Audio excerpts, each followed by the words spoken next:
Good evening, ladies and gentlemen.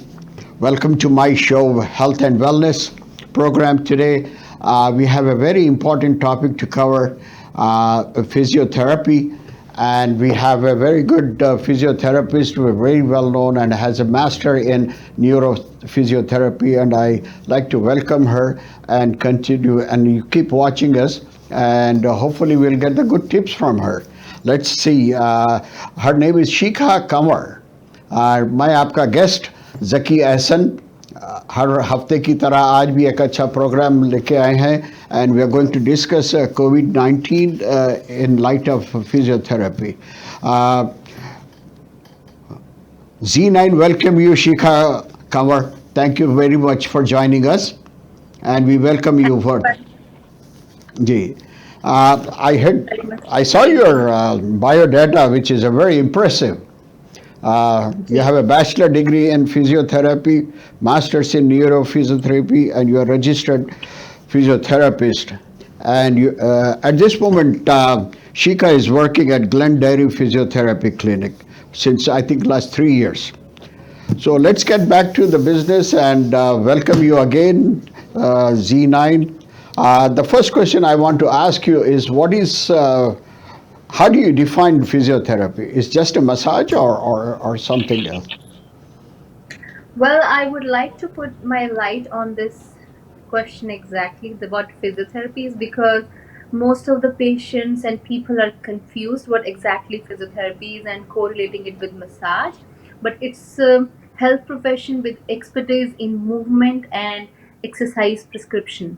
मतलब हम लोग मूवमेंट और आपका जो फंक्शन है इस हाथ से ग्लास को उठाना और उसको फंक्शनली प्रॉपरली करना, इन सब मूवमेंट्स के ऊपर भी फिजियोथेरेपिस्ट बहुत ज़्यादा लाइट डालता है.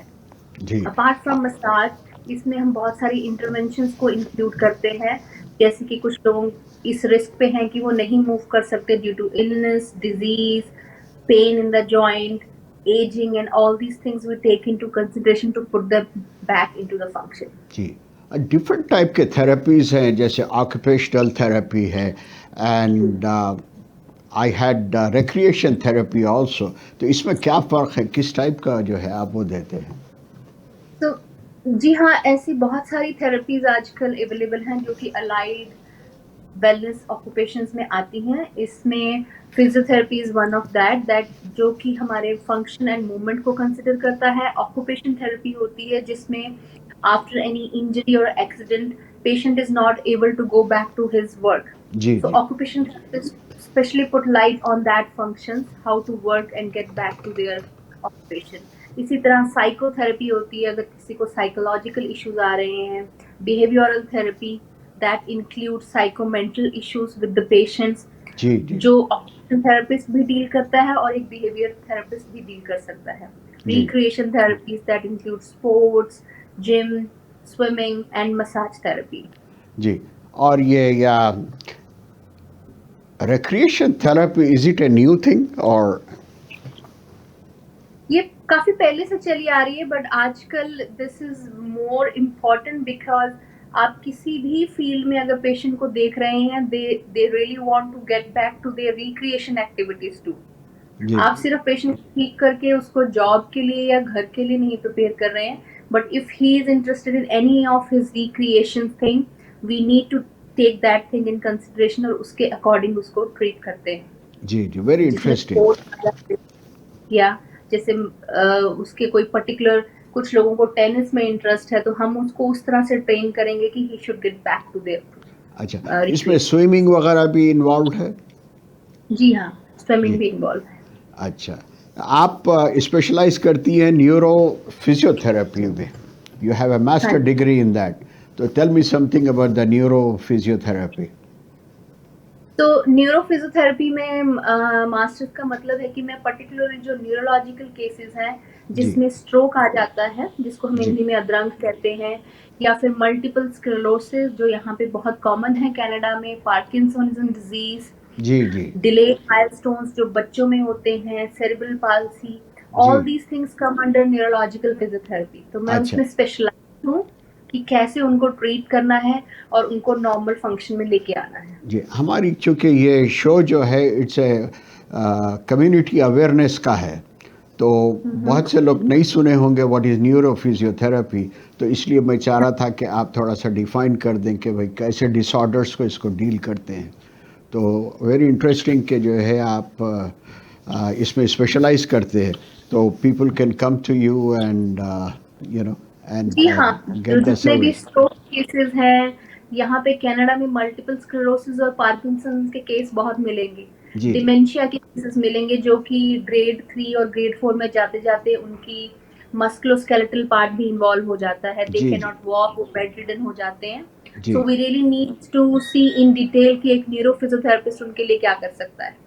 हर इसी तरह अगर आप बच्चों में जाएँ, तो छोटे-छोटे बच्चों में they can not attain their milestones, मतलब कि अगर एक बच्चे को 6 महीने के बच्चे को बैठना है पर वो नहीं बैठ रहा है, तो उसको डिले इन द माइलस्टोन कहते हैं। हम उसमें उनको एक्सरसाइजेस करवाते हैं ताकि अच्छा। वो नॉर्मल आ जाए। जी, जी, जी। तो मैं हर क्लिनिक पे तो नहीं देखता हूँ ये स्पेशलाइज़ेशन लाइक न्यूरो फिजियोथेरेपी और हाँ जी, ये स्पेशल ये क्लिनिक्स ही होते हैं जिनमें ये चलता है। हमारे क्लिनिक में जो ग्लेनडेरी ये फिजियोथेरेपी है, यहाँ पे ये होता है। जी, जी, ठीक है। अ, अब हम तो बात कर चुके हैं ऑक्यूपेशनल और रिक्रिएशन की। ये कायरोप्रैक्टिक से कितना डिफरेंट है ये? Is it a totally different subject और क्योंकि हम मिक्स हो जाते हैं कायरोप्रैक्टर में और फिजियोथेरेपी में। हाँ, काफ़ी काफ़ी टाइम ऐसा देखा जाता है कि पेशेंट कन्फ्यूज़ होते हैं, उनको बहुत ज़्यादा बैक पेन है, बट उनको क्लियर नहीं है कि मुझे फिज़ियोथेरेपिस्ट के पास जाना है या कायरोप्रैक्टिस के पास। जी, जी। तो इसमें अगर मैं आपको एक मोटा-सा डिफ़रेंस बताऊँ अगर किसी को समझना है, तो अगर आप सोच रहे हैं कि आपको जॉइंट पेन है पर्टिकुलरली बैक को लेके, नेक जी, जी। पेन के इश्यूज़ हैं, इस केस में आप कायरोप्रैक्टिस कंसिडर कर सकते हैं, जो कि इसमें मैनिपुलेशन भी इन्वॉल्व होएगी उनकी जी, ट्रीटमेंट में। जी। बट अगर आप पर्टिकुलरली सॉफ्ट टिश्यू की तरफ जा रहे हैं, तो फिजियोथेरेपिस्ट आपको ज़्यादा बेहतर हेल्प कर सकता है। सॉफ्ट टिश्यू और फिर उसकी एक्सरसाइजेज एंड उसकी stretching, all these things will consider under physiotherapist. जी। बट जो कायरोप्रैक्टिक है वो जॉइंट मैनिपुलेशंस में उस चीज को ज्यादा फॉलो करते हैं, that's there priority. As far as the अगर एजुकेशन इज़ कंसर्न्ड दोनों अलग-अलग पढ़ाई है? दोनों अलग-अलग पढ़ाई हैं, इंडिपेंडेंट प्रोफेशंस हैं, दोनों की अपनी-अपनी एक एक लाइन ऑफ प्रोटोकॉल है जिसे वो फॉलो करते हैं टू हेल्प देयर क्लाइंट्स। ठीक। कायरोप्रैक्टर को डॉक्टर ऑफ कायरोप्रैक्टर बोलते हैं और फिजियोथेरेपिस्ट को डॉक्टर ऑफ फिजियोथेरेपी नहीं बोलते। कुछ इसमें हाँ, आप डिस्क्रिमिनेशन कह का सकते है? हैं, ये डिस्क्रिमिनेशन भी कह सकते हैं, बट जैसे शुरू से चला आ रहा है ये कोर्स कायरोप्रैक्टिक का इसी तरह शुरू हुआ है, जी। जिसमें वो डिग्री उनको देते हैं and they are known as doctor of chiropractic. DC कहलाती है ना उनकी डिग्री या उनका जी एब्रिविएशन जो है डीसी। जी। ये यूनिवर्सिटीज़ में क्यों नहीं है? ये कोई कम्युनिटी कॉलेज या मिशन इस जो स्कूल है वो उसमें है ये। यूनिवर्सिटी रिकॉग्नाइज नहीं की अभी तक के कायरोप्रैक्टर को। ये रिकॉग्नाइज थी but there is very risk involve in their treatment, जैसे कि कुछ केसेस में देखा गया कि फ्रैक्चर्स हो गए जी, after the manipulation, patient were not particularly comfortable, जो क्लिक साउंड आती है उनकी मूवमेंट से। मैं ये जी। नहीं कहूंगी कि वो गलत है, बट एक इंटरनल फीलिंग है, if patient is not comfortable then they shouldn't go for that. But अच्छा, there are cases when some risk involve हुए तो लोग उसको नहीं इतना अच्छा मानते हैं जी। कायरोप्रैक्टिक। तो डॉक्टर्स रेकमेंड करते हैं फिजियोथेरेपिस्ट को या कायरोप्रैक्टर को कंसीडर करते हैं? जनरल दोनों का physicians. It depends on the, ज्यादातर आजकल फिजियोथेरेपिस्ट को ही रेकमेंड कर रहे हैं।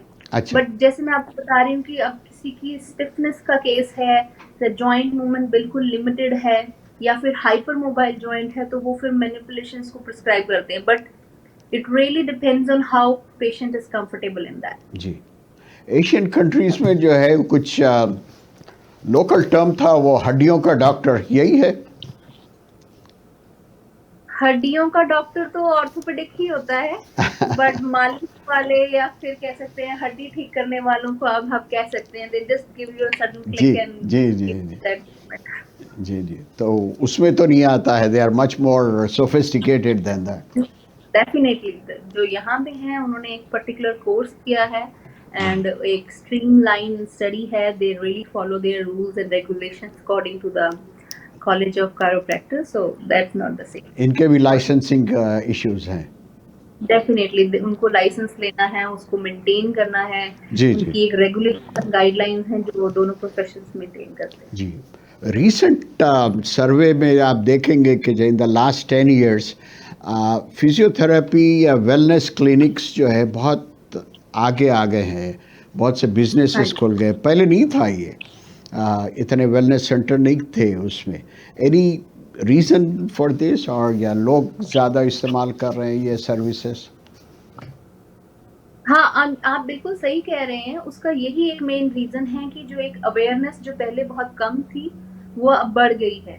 अच्छा. इस अवेयरनेस को नॉट इवन आप एक नॉर्मल पॉपुलेशन को कंसिडर कर सकते हैं, but our doctors and physicians जो कि मोर एनलाइटन हैं दैट कि ये वाली जो पर्टिकुलर कंडीशंस हैं ये रादर देन हम मेडिसिन दे के ट्रीट करते रहें, इट्स जी. Better to stop giving them painkillers. हम फिजियोस को रेकमेंड करें ताकि बिना मेडिसिन के उस चीज पे पहले ट्राई किया जाए. ठीक है. ठीक. तो वो एक तो अवेयरनेस इतनी बढ़ती है and that leads to increase in the demand. जी. तो उसी तो कारण आप देखिए कि आजकल हर जगह हर प्लाजा में फिजियो वेलनेस क्लिनिक्स खुल रहे हैं. जी, क्योंकि जिससे भी बात करते हुए मैं फिजियो के पास गया था, राइट, और या I am having a physiotherapy for that. तो पहले जो है ये चीज़ सुनने में नहीं आती थी. राइट. अब जो है ज़्यादा फिजियो का नाम होने लगा है. तो is it hard to get the education और द एग्ज़ाम या जो भी है फिजियोथेरेपी का? डेफिनेटली आपको एजुकेशन जो है इसकी 4.5 years की होती है. उसके बाद आपको लाइसेंस का एग्जाम देना होता है. Right. It includes theory exam, उसके बाद प्रैक्टिकल. दोनों को क्लियर करना है, उनके लेवल्स हैं and once you are done with that then you get a licence for physiotherapy अच्छा. प्रैक्टिस. जी जी जी. हाँ, अब हम कुछ कोविड-19 की तरफ आते हैं. हाँ आप जी. अपनी क्लिनिक में जो है how do you handle the covid patient और द फिजियोथेरेपी विद द कोविड-19? कुछ हमारे दर्शकों को बताइए आप. तो क्योंकि जब से कोविड-19 आया है लोगों में एक डर आ गया है. They have a fear whether they should go for their therapy और not. So in our clinic that is in Mississauga, we are using all personal protective equipments for the clients. जब पेशेंट आता है हम उसको screen करते हैं. Even on call उनको screen किया जाता है कि जी. अगर आपको कोई कफ है, फीवर है या कोई ऐसा सिम्टम है तो हम आपको इस अपॉइंटमेंट के लिए नहीं बुक करेंगे. अदरवाइज जो नॉर्मल क्लाइंट्स आ रहे हैं उसमें हम proper hygiene practice, social distancing का ध्यान रख रहे हैं. 1-to-1 थेरेपी दे रहे हैं रादर देन सभी पेशेंट्स को या 3-4 पेशेंट्स को इकट्ठा करने की बजाय स्पेस्ड आउट कर रहे हैं ट्रीटमेंट को. अगर एट अ टाइम 2 पेशेंट हैं तो एक रूम में होगा और दूसरा रूम बहुत दूर होगा उससे, टू जी. Avoid the spread of this covid. General physicians जैसे वर्चुअल ट्रीटमेंट कर रहे हैं, वैसे फिजियोथेरेपी कोई जनरल वर्चुअल हाँ ट्रीटमेंट्स जी. हो रहा है? इवन हमारा क्लिनिक भी कर रहा है. अगर कोई पेशेंट कंफर्टेबल नहीं है क्लिनिक में आने के लिए but they can not even stay for long time without the therapy, तो हम जी उनको वर्चुअली इनवाइट करते हैं, असेस करते हैं एंड अकॉर्डिंग टू नीड उनको प्रिस्क्राइब करते हैं कि आप ये एक्सरसाइजेस घर पे कर सकते हैं. जी जी. और कोई ऑल्सो हेल्प अगर हीट एंड कोल्ड आपके घर में अवेलेबल है तो उसको अकॉर्डिंगली हम समझाते हैं कि आप ये कर ले. आप ये वीडियो के थ्रू करती हैं एक्सरसाइजेस बताना करना, या खाली हाँ वर्चुअल वीडियो पे बताती हैं आप सारा? वीडियो. अच्छा, वीडियो पे है. ठीक है. Is Covid affecting the physiotherapy business और एनी अदर कायरोप्रैक्टर, और कोई ऐसी बात? Yes, initially it was really affecting in the month of March, April, May because no one was clear what exactly is this condition and how bad it is. So अच्छा. people stopped coming to the clinics even though they have pain. Even the clinics were closed at that point. Ji Hospitals were not open for the patients to go. But as the time passed by, the strain is getting weaker. जो जी. उसका कोविड-19 का जो strain है वो week हो चुका है. इतनी मोर्टेलिटी नहीं दिख रही है बट नंबर इंक्रीज हो रहा है. जैसे सेकेंड वेव आ चुकी है कनाडा में, जी जी. बट एक मॉर्टेलिटी रेट है वो नहीं है। सो उससे लोगों में भी कॉन्फिडेंस आया, and I think this time whosoever needs physiotherapy they are coming to the clinic. अच्छा इनिशियली इफेक्ट हुआ था क्योंकि पता ही नहीं है कि इस कंडीशन के क्या रिस्क है और कितना बुरा हो सकती है ये। जी। तो तो अभी धीरे धीरे हाँ, जी, तो हम थोड़ी ब्रेक लेते हैं विच इज़ मस्ट हाँ। आपके लिए, हमारे लिए और दर्शकों के लिए, and we will get back to you right away. Thank you.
Okay, ladies and gentlemen, welcome back again to my show on health and wellness. हम शिखा जी से बात कर रहे थे और बड़े अच्छे इम्पोर्टेंट हमको टिप्स मिल रहे हैं regarding the physiotherapy and the other therapies. तो आइए हम फिर उनको से बात करते हैं, फिर उनको will give her another in the second half we will say more questions and we will get more answers and more information from the Shikha. Welcome back Shikha ji. Thank you again, thank you for having me. अब ये कि ये आप लोग charge करते हैं और is it covered by ओहिप और is it covered by insurances या पेशेंट की जेब पे भारी पड़ता है? ये आपने बहुत सही सवाल पूछा है और मैंने देखा है कुछ लोगों को इसकी अवेयरनेस नहीं है। तो ओहिप से कवर्ड होता है if you are 17 years and under and 65 years and above. अच्छा, उसमें फिजियोथेरेपी ओहिप से कवर्ड होती है उन्हीं क्लिनिक्स में जहां ओहिप की उन्होंने सर्विसेज ली हुई हैं, वो गवर्नमेंट से रिकॉग्नाइज है। तो आप डॉक्टर से नोट लिखवा के उन क्लिनिक्स में आ सकते हैं। ऐसे clinics Brampton, Mississauga, North York, हर जगह है। आपको सर्च करना है फिजियोथेरेपी कवर्ड बाय ओहिप। अच्छा, और वो भी है कि भाई पर्टिकुलर ट्रीटमेंट इज कवर्ड और other treatments are not covered senior citizens को? सीनियर सिटीजन्स और किड्स के लिए ओहिप से कवर्ड होती है फिजियोथेरेपी। अच्छा, पूरी all the treatments doesn't matter what it is. Okay, जो एक्सरेज वगैरह जो भी हैं सारे वो तो खैर उसकी होती है वो तो। हाँ, तो उसके अलावा जो उसके इन बिटवीन जो पॉपुलेशन आती है they need to have their insurance, so that is the best thing to go on. जी जी। मेडिकल जो आपको आपके वर्क से मिलती है उसके थ्रू आपकी फिजियोथेरेपी एंड अदर थेरेपी सभी कवर होती है। जी, एनी आइडिया कि what other therapies are covered by senior? Because हमारे व्यूअर्स को जानना ज़रूरी है कि what treatment they are getting free. So physiotherapy ही कवर्ड है गवर्नमेंट के through. No other treatment like massage, chiro, occupation therapy, उसके लिए उनको पे करना पड़ता है। इज इट वेरी एक्सपेंसिव या इट इज बैक पेन है तो आपकी चार्जेस अगर ज़्यादा है तो और पेन बढ़ जाएगा उसमें? नहीं, चार्जेस हर क्लिनिक में सेम ही है, ऐसा कुछ नहीं है कि कहीं ज्यादा है कुछ कम है। कुछ क्लिनिक्स ओल्ड एज केसेस के लिए या फिर जो विजिटर वीजा पे हमारे कुछ पेशेंट्स होते हैं उनके लिए रेट कम रखते हैं। जी जी। पर हर क्लिनिक का अपना अपना उसमें वो है, बट बाकी अदरवाइज हर इंश्योरेंस के लिए same coverage. Any guideline by the government कि भाई आप इससे ज़्यादा नहीं चार्ज करते हैं या इतने ही चार्ज करते हैं, व्हाटएवर? ऐसी गाइडलाइंस नहीं है, बट एक जनरल जो रेट चल रहा है, अगर आप उसके बियॉन्ड करेंगे तो फिर कॉलेज विल रेगुलेट दैट। अच्छा, नहीं, अगर जैसे कोई पर्टिकुलर, डेंटिस्ट के पास जो है एक रेगुलेशन वो होता है, चार्ट जो गवर्नमेंट हाँ, करती है, वैसे फिजियोथेरेपी अगर के आप पास। सभी फिजियोथेरेपी क्लिनिक में देखेंगे तो बाहर एक रेट का चार्ज लगा होगा, एंड अच्छा इट्स अच्छा, ऑलमोस्ट तो वो उसी को फॉलो करते हैं या कम ज़्यादा जो भी डिस्काउंट देना है, अगर ज़्यादा ट्रीटमेंट्स है तो you will get a discount, और ऐसा कुछ है क्या? हाँ, ऐसा कुछ नहीं है कि डिस्काउंट्स पे चलते हैं। We need to be answerable for that discounts कि हम क्यों दे रहे हैं। जी तो कॉलेज इस चीज को रेगुलेट करता है कि आप सेम ही प्राइस रखेंगे सभी के पेशेंट्स के लिए और इक्वल होगी वो। जी देयर जी शुड जी, be no discrimination for that. There is no discount. तो फिर भी जो है वो, क्योंकि जहाँ पे भी पेमेंट का आ जाता है, वेदर इट्स अ फिजियोथेरेपी और occupational therapy, the patients are little reluctant to go there and get the, you know, बाज़ वक्त मैं देखा हूँ कि जो है पेन बर्दाश्त कर लेंगे, लेकिन जो है दे डोंट वांट टू पे $80-90 पर visit. I got your point. हाँ, ऐसा है कि $90 की जो ट्रीटमेंट है वो सभी अफोर्ड नहीं कर सकते हैं, बट यहाँ पे जो थेरेपी लेने का, किसी भी थेरेपी लेने का एक एक डायरेक्ट तरीका यही है कि आपके पास अपनी इंश्योरेंस हो और आप जी, उसके थ्रू उसकी कवरेज ले लें। नहीं तो जो 17 and under and 65 and above है, देख वो ओहिप की सर्विसेज को यूज कर सकते वो हैं, हिप के, जिसमें सिर्फ तो do the doctor refer any patients आपको, या anybody can walk in and से आई हैव ए प्रॉब्लम? हाँ जी, इसमें ये है कि कोई भी पेशेंट वॉक इन कर सकता है उनको जो भी प्रॉब्लम है। जी बट जी, when it comes to payment, उसमें देखना है कि उनकी इंश्योरेंस कंपनी की क्या डिमांड है। अच्छा, अगर इंश्योरेंस कंपनी कह रही है कि डॉक्टर नोट होना जरूरी है तो जी, उनको डॉक्टर नोट लेना, अच्छा अच्छा, other otherwise they can walk in. But they can otherwise recommend लोग any फिजियोथेरेपिस्ट, डॉक्टर हाँ जो जी। पर्सनल फिजिशियन है, आ, हम्म। जैसे स्पेशलिस्ट के लिए जो है मस्ट है कि वो रेफरल हो फैमिली डॉक्टर का, उसी हाँ, तरीके से फिजियोथेरेपी को तो नहीं है वो रेस्ट्रिक्शंस? नहीं, वो रिस्ट्रिक्शन नहीं है, आप वॉक इन कर सकते हैं। इसीलिए हम पहले असेसमेंट करते हैं और अच्छा, उसके बाद ट्रीटमेंट देते हैं। ऐसा नहीं कि डायरेक्ट ट्रीटमेंट शुरू हो जाएगी। हम जी, पूरी तरह उसके फंक्शन को एनालाइज करेंगे, क्या इश्यू है, किस कारण से हो रहा है, और उसके बाद ट्रीटमेंट देंगे। बट तो बिलिंग के स्ट्रक्चर को देखें तो कुछ इंश्योरेंस कंपनी ने एक लॉक लगाया है कि हमें फिजिशियन का एक रेफरल चाहिए, फैमिली डॉक्टर का। फैमिली डॉक्टर का, जी। हाँ, आ, तो वो आप कंपनी के कंसल्टेशन के भी कुछ पैसे हैं, असेसमेंट के फीस है या क्या? असेसमेंट की, जैसे आप कह रहे हैं $90, वो असेसमेंट की ही फीस है हमारे क्लिनिक में। अच्छा, वो और जो इनिशियल है? सब्सिक्वेंट, वो इनिशियल है, अच्छा, वो रिफंडेबल नहीं है?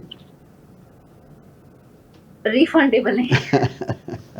मैं ऐसे ही अगर पूछ रहा आपकी था कि ताकि लोगों को मालूम हो कि भाई $90 जेब में रख के जाएं, राइट, फॉर हाँ द जी, थेरेपी। जी जी जी। आ, दूसरे जो है आप कुछ हमारे व्यूअर्स के लिए बताइए कि जो है घर में जो होम मेकर्स हैं, अक्सर उनके नी में प्रॉब्लम है, नीज़ का बहुत ज़्यादा सुनने में आता है, और बैक का ज़्यादा प्रॉब्लम सुनने में आता है, या बहुत ज़्यादा खड़े रह के काम करती हैं या जो भी है, तो उसके हाँ लिहाज से जो है बैक का भी बहुत से इश्यूज सुनने में आते हैं लेडीज़ में और इसमें जेंट्स में। तो आप क्या सजेस्ट करती हैं कि जो है what is the best exercise, stretches हैं या कोई ऐसी चीज़? तो इस केसेस में हर, जैसे आपने डिफरेंट कंडीशंस बोली हैं, नी पेन, बैक पेन या हील पेन हो रही है, आपको सबसे जो एक मैं मेन बात बताना चाहती हूँ, आपको अपना पोस्चर का बहुत ध्यान रखना है।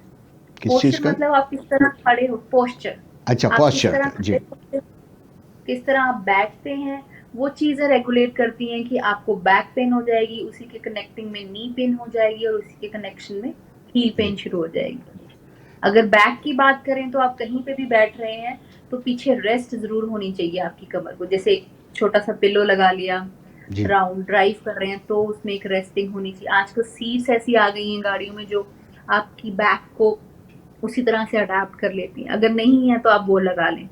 अगर आप कहीं लॉन्ग टर्म के लिए खड़े हैं तो उसमें, जैसे घर में काम करते वक्त आप नहीं ध्यान दे रहे हैं, कितना वक्त निकल गया, आपने रेस्ट की ही नहीं, तो जी। वो एक ज़रूरत की चीज़ समझें कि मुझे बीच-बीच में बैठ के रेस्ट करनी है।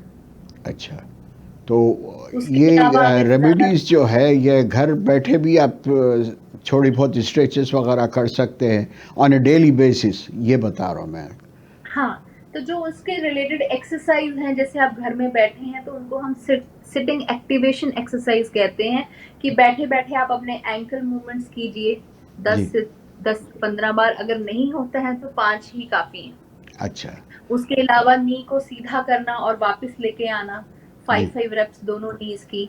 उसके अलावा आपने चेयर पे बैठ के 10 दफ़ा खड़े होना है और बैठना है, जिसे हम सिट टू स्टैंड कहते हैं। जी। ये हमारी सिटिंग की एक्सरसाइजेज हो जाएंगी। जी। उसके अलावा अपनी आर्म्स को ऊपर लेके जाना और नीचे, उसके जी। बाद हैंड्स को क्लोज एंड फिस्ट वो करना, ये सब आपके बॉडी की सर्कुलेशन को इम्प्रूव करेंगे जी। और जनरल जॉइंट मूवमेंट की जो रेंज है उसको मेंटेन रखेंगे। अच्छा, आप आप अब हाँ जी, सॉरी, आप बोलिए, प्लीज़ कंटिन्यू। अगर आप आजकल जैसे सर्दियां आ रही हैं, घर में ही हैं, तो एटलीस्ट घर के इनसाइड ही 10 राउंड्स लगा लें एक स्लो वॉक के, ताकि जी। आप एक्टिव रहें।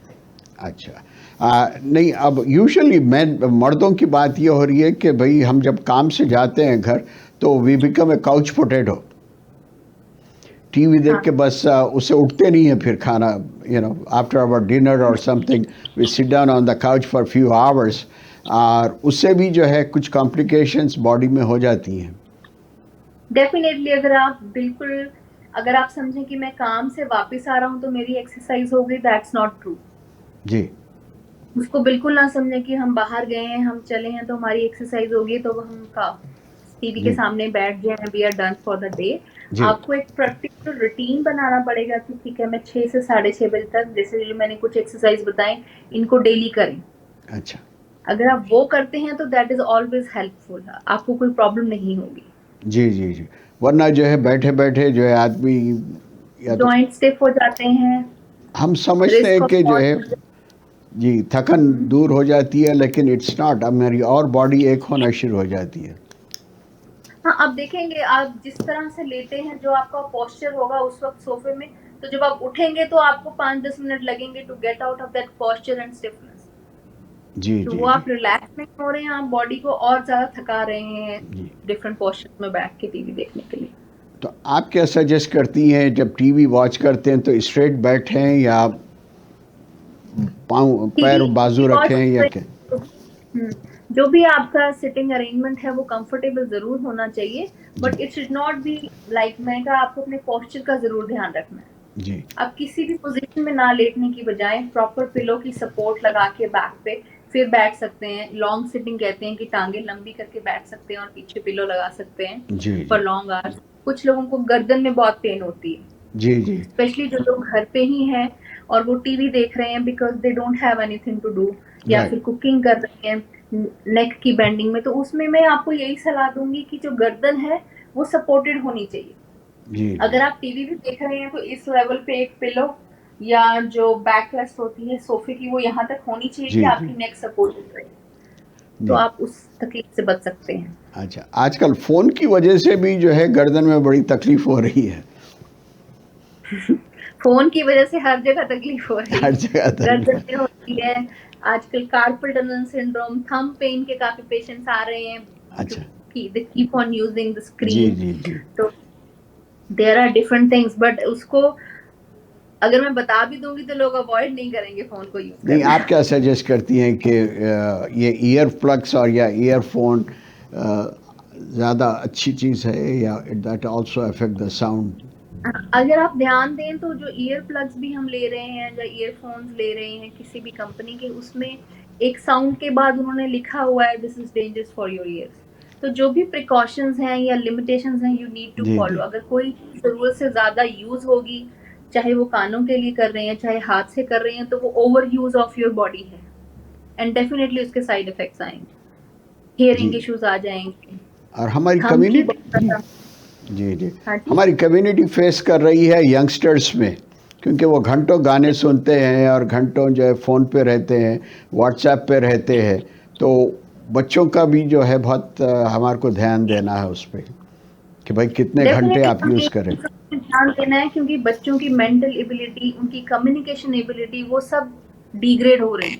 अच्छा। उनको किसी से बात नहीं करनी है, सिर्फ अपना टीवी देखते रहना है। That is not good for their growth. जी जी जी। और ये उनको जो जैसे कोई, व्हाट्सएप पे हैं, हाँ जी, ये जो व्हाट्सएप पे हैं और आपकी चैटिंग करते रहते हैं या गाने सुनते रहते हैं, घंटों गाने सुनते रहते हैं, तो आपकी बिल्कुल बात सही है। कुछ भी ओवर यूज किसी चीज का होगा तो उसके जी साइड इफेक्ट्स आएंगे। बच्चों के केस में स्पेशली कोग्निशन इज अफेक्टिंग, उनकी अंडरस्टैंडिंग सिचुएशन को लेके, किसी को कैसे जवाब देना है, क्या प्रश्न पूछना है, उस चीज में वो पीछे रह रहे हैं। जी तो उनको तो, बच्चों को तो हमें समझा के उनको हटाना ही चाहिए। एक टाइम बाउंडेशन रखनी चाहिए कि इतना ही देखना है टीवी, इतना ही इसको यूज करना है। जैसे अब जी कोविड के कारण स्कूल्स ही ऑनलाइन हो गए हैं, तो 6 घंटे तो बच्चों के ऑनलाइन है ही है। जी जी जी, वही तो बता रहा हूँ, उसमें आंखों पे भी असर पड़ रहा है और दूसरे पार्ट्स पे भी, हाँ, बॉडी उसमें पार्ट्स पे। मैंने भी एक आई डॉक्टर से बात की थी। वो कह रहे हैं कि जैसे 6 घंटे आपका बच्चा बैठा रहता है टीवी पे, तो आप ध्यान रखें कि ये जो लैपटॉप का डिस्टेंस सफिशिएंट हो, वो पूरा अच्छा। उसकी स्क्रीन के पास जाके नहीं उसको वो देख रहा हो। हाँ थोड़ा सा जी प्रॉपर डिस्टेंस मेंटेन रहे ताकि आईज में स्ट्रेन ना आए। और उसके बाद जब वो, उसकी क्लास खत्म हो गई, फिर उसको एक प्रॉपर रेस्ट टाइम मिल जाए। बच्चे क्या करते हैं, साइन जी। ऑफ करते ही नेक्स्ट विंडो खोल लेते हैं गेम की। आजकल तो तो तीन वो, चार साल के बच्चे भी जो है बहुत यूज़ कर रहे हैं फ़ोन ना, तो हाँ बड़ों जी, से लेके जो है वो भी प्ले करते रहते हैं, सुनते रहते हैं, तो उनके जो डेक्स्ट्रिटी है वो भी जो है बहुत वीक होते जा बिल्कुल। रही है। हाँ, बिल्कुल सही कह रहे हैं। हाँ जी। जी। अब आप हमारे व्यूअर्स को बताइए कि कोई अच्छी चीज़ फिजियोथेरेपी में वो किस चीज़ का ध्यान देना चाहिए, और ये कोविड-19 में how they should protect themselves. कोविड-19 में मैं यही कहूंगी, जो हर जगह कहा जा रहा है कि सोशल डिस्टेंसिंग का आप जरूर ध्यान रखें। उसके अलावा हैंड हाइजीन जी। होती है, उसका प्रॉपर ध्यान रखें। आई अगर थिंक द आपको साउंड किसी इज़ कारण से जाना पड़ भी रहा है, जी। तो आप अपने हैंड हाइजीन का ध्यान रखें, सोशल डिस्टेंसिंग रखें। अगर आपको पता है कि किसी को कुछ रिलेटेड सिम्टम्स हैं, तो उनसे मिलना और उनको घर में बुलाना अवॉइड करें। जी जी।